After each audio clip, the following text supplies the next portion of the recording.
안녕하세요, 여러분. 네, 컴퓨터 일반 반풀집입니다. 자, 운영체제에 대한 문제를 계속해서 풀도록 하고요. 61번부터 진행하도록 합니다. 자, 페이징 기법과 관련된 이제 설명으로 옳지 않은 것은 그랬습니다. 페이징 기법이다 라는 것은 이제 무엇이나요? 주격장치 영역이 있고, 가상기억장치 중에서 주격장치 영역이 있고, 그 다음에 자, 이 부분이 이제 가상기억장치가 되는 거죠. 네. 그래서 이제, 페이지라는 일정한 크기로 분할을 해가지고, 네, 주기억장치에 이제 적재를 하는 방법이다. 페이징기법이다 라고 한다면 여러분이 일정한 크기다. 크기가 일정하다 라고 생각해 주면 되겠습니다. 그래서 1번에 보면은 어떤 프로세스가 프로그램 실행에 사용되는 시간보다 페이지 적재에 또는 대체에 소비하는 시간이 큰 경우에 스레싱 현상이 발생이 된다라고 그랬습니다. 원래 프로그램을 실행하는데 이제 시간을 많이 소비를 해야 되는데 교체하다 보니까 시간이 많이 교체하는 시간이 더 많은 것, 그걸 우리는 스레싱이라고 합니다. 페이지 크기가 작은 경우 페이지 테이블의 공간이 많이 요구된다라고 그랬습니다. 자, 모든 페이지에는 이제 어떤 이제 테이블인데요. 어떤 정보를 저장하는 게 있어야 되죠. 1번 페이지가 주격장치 몇 번째 올라갔어요. 그 내용을 다 적게 됩니다. 그래서 만약에 잘게 쪼갰다 그러면 이제 페이지가 이렇게 해서 1번부터 한 20번까지가 나오겠죠. 네. 그런데 이거를 이제 한 3개 정도로만 쪼갰다. 그러면 이때요. 페이지 맵 테이블에는 3개만 적으면 되는 거죠. 네. 그래서 페이지 크기가 이렇게 작으면 페이지 테이블의 공간은 더 많이 요구가 되는 겁니다. 자, 세 번째 보면 워킹셋이다 라고 그랬어요. 워킹셋은 이제 CPU가 이뻐하는 것들이죠. 그래서 그것들을 이제 잘 관리를 해주면은 CPU가 자주 찾는 거니까 밖으로 내보내면 안 되잖아요. 네, 그러면 우리가 이제 스레싱 현상을 더 줄일 수가 있는 거죠. 자, 다중 프로그램의 정도가 높을수록 스트레스 발생 빈도는 낮아진다 그랬는데 다중 프로그램이다 라는 것은 뭐예요? 여러 개의 프로그램을 이제 처리하는 것을 말을 하죠. 여러 개의 프로그램을 처리하다 보니까 이제 기억장치 공간에 기억 공간에 이제 얘네들이 이제 들어와 줘야 되는 거죠. 그러니까 이제 스트레싱 현상이 어때요? 발생 빈도가 이제 높을 수 있다라는 거죠. 한두 개의 프로그램을 처리하는 것보다는 여러 개의 프로그램 처리할 때는 이제 더 복잡해지는 거잖아요. 그래서 주격장치의 공간은 또 한정되어 있고 특정한 프로그램은 올라와 줘야 되고 만약에 주격장치 공간이 이렇게 3개 정도만 들어갈 수 있는 공간이 있는데 얘는 한 10개의 프로그램을 처리를 해야 된다. 그러면 3개밖에 지금 못 들어오잖아요. 10개가 들어와야 되는데 그러면 어때요? 내보내고 또 다음 프로그램 들어오고 그런 작업을 많이 해야 되죠. 그래서 스트레칭 현상은 더 커질 수밖에 없다라는 겁니다. 자, 다음 문제입니다. 네, 디스크 스케줄링 기법 중 항상 바깥쪽 실린더에서 안쪽으로 움직이면서 핵심은 여기가 있습니다. 가장 짧은 탐색 시간을 가지는 요청을 서비스하는 기법은 무엇이냐라고 그랬습니다.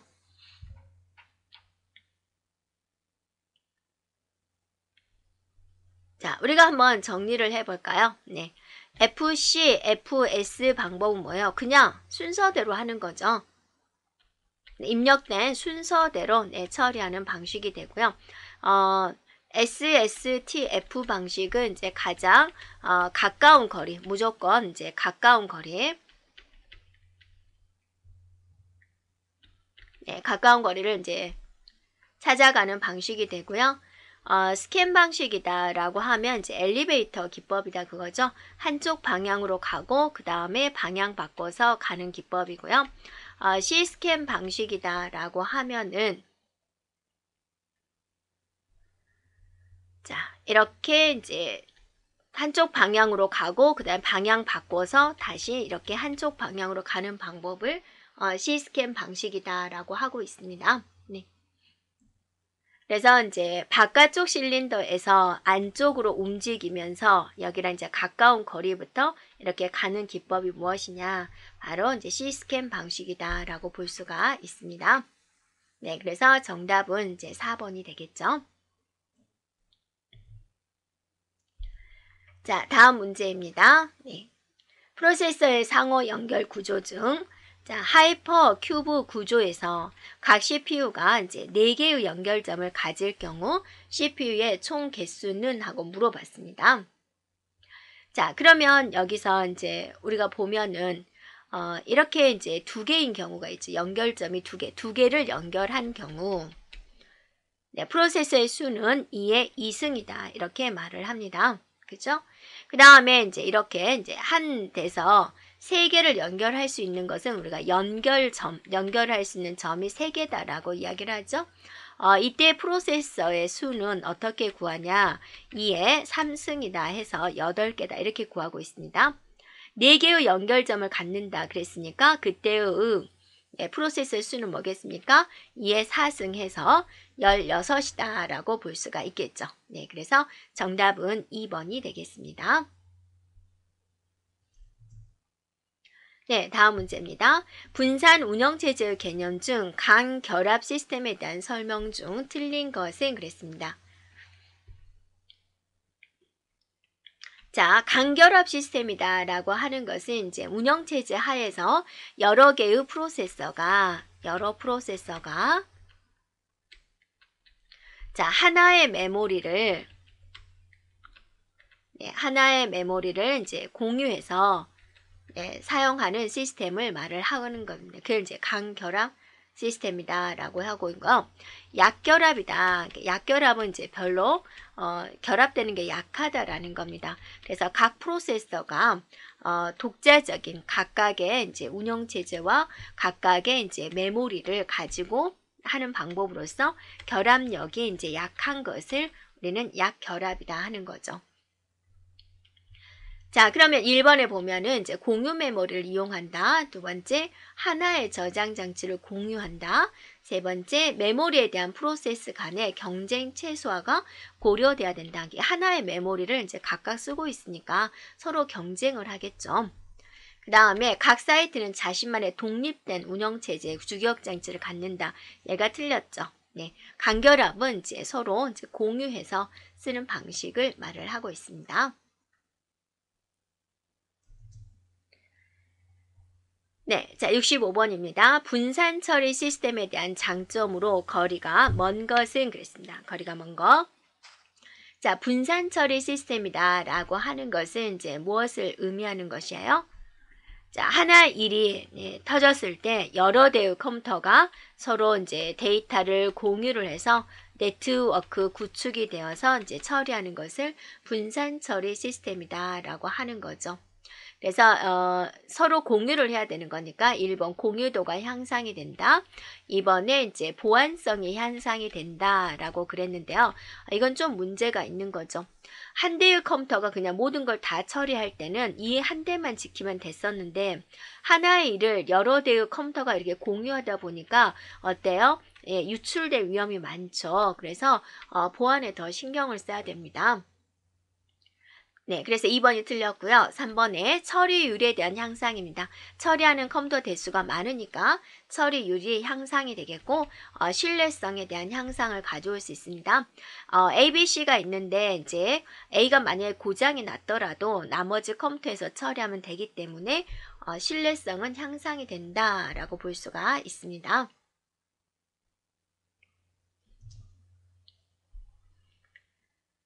네, 자 26번입니다. 프로세서들이 국부적인 부분만을 집중적으로 참조한다. 어떤 특정한 부분만 집중적으로 참조한다. 그럼 이제 구역성이라고 하죠. 그러니까 이제 시간 구역성, 공간 구역성으로 나누는데 시간 구역성이다라고 하면 어떠세요? 한 데이터를 참조를 하면 바로 또 참조할 가능성이 높더라. 서브루틴 부 프로그램에 관련된 내용이 되고, 공간구역성이다 그러면 하나의 데이터를 참조하면 그 옆에 있는 것을 참조할 가능성이 높더라. 대표적인 건 이제 배열이 있습니다. 그래서 공간구역성의 대표적인 게 뭐가 되는가요? 바로 이제 배열이다라고 볼 수가 있죠. 네, 정답은 2번이 되겠습니다. 네, 다음 문제입니다. 유닉스에 대한 특징이 아닌 것은 그랬습니다. 유닉스는 이제 운영체제죠. 우리는 이제 윈도우즈를 많이 쓰는데, 네, 유닉스라는 운영체제도 있습니다. 자, 트리 구조의 파일 시스템을 갖는다라고 그랬고, 그 다음에 두 번째, 멀티 유저, 멀티태스킹이 가능합니다. 그래서 유닉스는 이제 멀티 유저, 그죠? 그 다음에 여러 사용자들이 동시에 접속해서 가능하다 그거죠. 그 다음에 여러 가지 업무를 이제 같이 볼 수 있습니다. 그래서 멀티 유저, 멀티태스킹을 지원을 하게 됩니다. 여기서는 안 한다 그랬으니까 2번이 틀렸고요. 3번에 대화식 운영체제가 되고요. 자, 이식성이 높고요. 프로세스 간 호환성도 높습니다. 이게 모두 이제 유닉스에 대한 특징이 되겠습니다. 자, 유닉스에서 프로세스를 생성하는 시스템 호출문이 무엇이냐라고 그랬습니다. 네, 유닉스 명령어에 대해서 지금 물어보고 있는 거죠. 그래서 정답은 바로 뭐예요? 2번에 포크가 되겠고요. 자, 1번에 EXEC다라고 나와 있는데 이거는 이제 뭐예요? 새로운 프로세스를 이제 수행하는 명령문이 되겠고요. 자, 그 다음에 PIPE가 있는데요. PIP는 이제 두 프로세스를 연결해가지고 서로 통신이 가능하도록 하는 명령어다라는 거고요. 네, 그래서 이제 문제에서 요구하는 거 프로세스를 생성하는 명령어는 뭐냐? 바로 2번에 나와 있는 이제 포크가 되겠습니다. 자, 다음 문제입니다. 윈도우즈에 대한 설명 중 옳지 않은 것은 그랬습니다. PNP 기능이 가능하다. 플러그 앤 플레이 기능이죠. 플러그 앤 플레이 기능이다. 꽂으면 바로 실행이 된다. 대표적으로 여러분 USB가 있습니다. 컴퓨터를 작업을 하는데 여러분이 USB를 꽂으면 어때요? 컴퓨터가 기가 막히게 바로 알죠. 네, 그런 기능. 그 다음에 이제 멀티태스킹이 가능합니다. 여러분이 이제 여러분 윈도우즈 쓰고 있죠. 인터넷 하면서 뭐 워드 하면서 엑셀 하면서 동영상 보면서 많은 작업을 같이 할 수 있습니다. 자, 네트워크 기능 가능화되었다. 시대의 흐름을 따라가는 거죠. 네, 멀티 유저의 개념이다. 그런데 멀티 유저의 기능은 아닙니다. 네, 그래서 틀린 것은 바로 이제 4번이 되겠습니다. 싱글 유저의 개념입니다. 자, 다음 문제입니다. 도스에서 이제 부팅을 할 때 반드시 필요한 거. 부팅이다 그러면 이제 컴퓨터를 켜서 사용할 준비를 만드는 거죠. 그래서 우리는 이제 윈도우즈 세대인데 윈도우즈가 나오기 전에 이제 도스가 있었고요. 네, 도스 할 때는 반드시 부팅에 필요한 파일이 MS-DOS라는 파일이 있어야지 되고요. 그 다음에 이제 IO라는 파일이 있어야지 되고, 커맨드라는 이제 파일이 있어야지, 컴퓨터를 켤 수가 있어요. 이 중에 하나라도 깨지면, 부팅이 안 됩니다. 그래서 아닌 것은 바로 2번이 되겠습니다.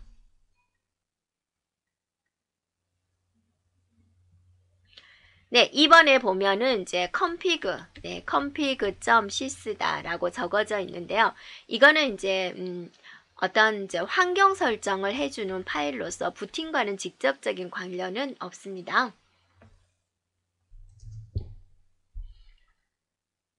네, 그 다음에 다음 문제입니다. 세그멘테이션 기법에 대한 설명 중 옳지 않은 것은 그랬습니다. 세그멘테이션이라는 것은 무엇인가요? 프로그램과 주격장치를 이제 동일한 크기로 나누는 것은 뭐라고 이야기를 하나요? 네, 페이지다라고 하고, 페이징 기법이다라고 하고, 네, 여러 다양한 크기로, 다양한 크기로 나누는 기법을 우리는 세그먼테이션 기법이다라고 하고 있습니다. 그래서 여기서 말하는 세그멘테이션 기법에 대한 설명이 아닌 것을 이제 찾아라라는 거죠. 자, 1번에 보면 각 세그먼트는 고유한 이름과 크기를 갖습니다. 자, 두 번째 세그먼트 맵 테이블이 필요합니다. 모든 페이지 테이블이 필요하듯이 세그먼테이션 할 때도 세그먼트 테이블이 필요하고요. 프로그램의 일정한 크기로 나눈 단위를 세그먼트라고 한다. 아니죠. 다양한 크기로 나누는 것을 세그먼트라고 하죠. 다음에 네 번째, 기억장치 보호 키가 필요하다. 네, 이러한 것들이 이제 모두 세그멘테이션 기법에 대한 설명입니다. 여러분이 확실하게 할 거는 페이징은 동일한 크기, 세그멘테이션은 이제 다양한 크기로 나누는 것이다. 기억해 주면 되겠고요. 다음 문제입니다. 윈도우즈에서 사용자가 사용하기 원하는 하드웨어를 시스템에 부착을 하면 자동으로 인식해서 동작해 주는 기능, 그게 바로 뭐라 그래요?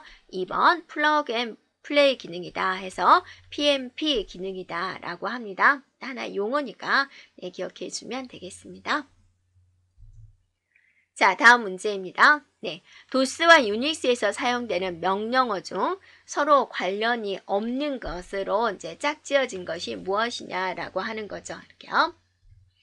자, dir 파일의 목록을 보는 거고 ls 파일에 대한 목록을 보는 겁니다.